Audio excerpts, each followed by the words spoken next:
বন্ধুরা, তোমরা কেমন আছো? আশা করি তোমরা খুব ভালো আছো। আমিও খুব ভালো আছি। আজকে তোমাদের আমি হালকা পাতলা করে ডিমের ঝোল করে দেখাচ্ছি।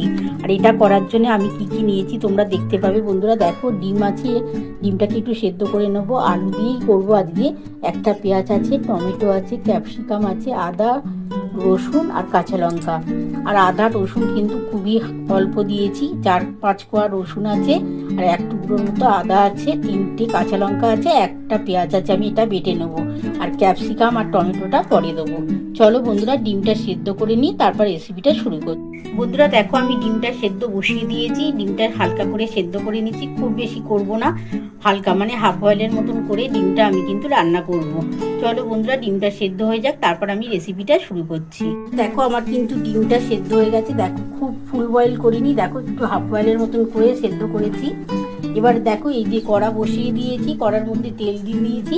একটু ডিমটা হালকা করে ভেজে তুলে নেব, তারপরে ওই তেলের মধ্যে আমি আলু দিয়ে দেবো। বন্ধুরা দেখো, আমি কিন্তু ডিম আলুর ঝোল করার জন্য মশলা বাটা হয়ে গেছে। এর মধ্যে পেঁয়াজ আছে, একটা পেঁয়াজ আছে, কাঁচা লঙ্কা আছে, রসুন আছে, আর অল্প একটু আদা আছে। 4 কোয়া রসুন আছে, 2-3টে কাঁচা লঙ্কা, একটা ছোট পেঁয়াজ আর এক টুকরো আদা আমি বেটে নিয়েছি। আর ক্যাপসিকাম আর টমেটোটা আমি পরে দেবো। বন্ধুরা দেখো, তেলটা গরম হয়ে গেছে। আমি ডিমগুলো একটু হালকা করে ভেজে নিচ্ছি, একটুখানি ঘুরিয়ে দিচ্ছি। এবার ডিমগুলো একটু ভেজে তুলে নেবো। বন্ধুরা একটুখানি দেখো, ডিমের মধ্যে একটু হলুদ দিয়ে দিলাম, আর একটু নুন দিয়ে ভেজে নেবো। অল্প একটু নুন দিয়ে দিলাম, ডিমটা ভেজে নিই, ভেজে তুলে নেবো। তারপর কিন্তু রেসিপিটা শুরু করছি।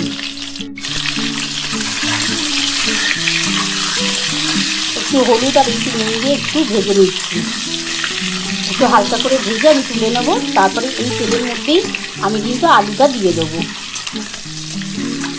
এবার আমি তুলে নিচ্ছি ডিমগুলো। বন্ধুরা দেখো, আমার কিন্তু ডিমটা ভেজে তোলা হয়ে গেছে। এই যে দেখো, আমি একটুখানি হালকা করে ভেজে তুলেছি।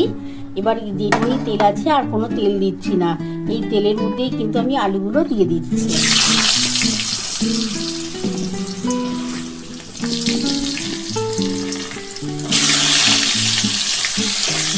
আলুর মধ্যে আমি একটু নুন, একটু হলুদ দিয়ে ভাজবো।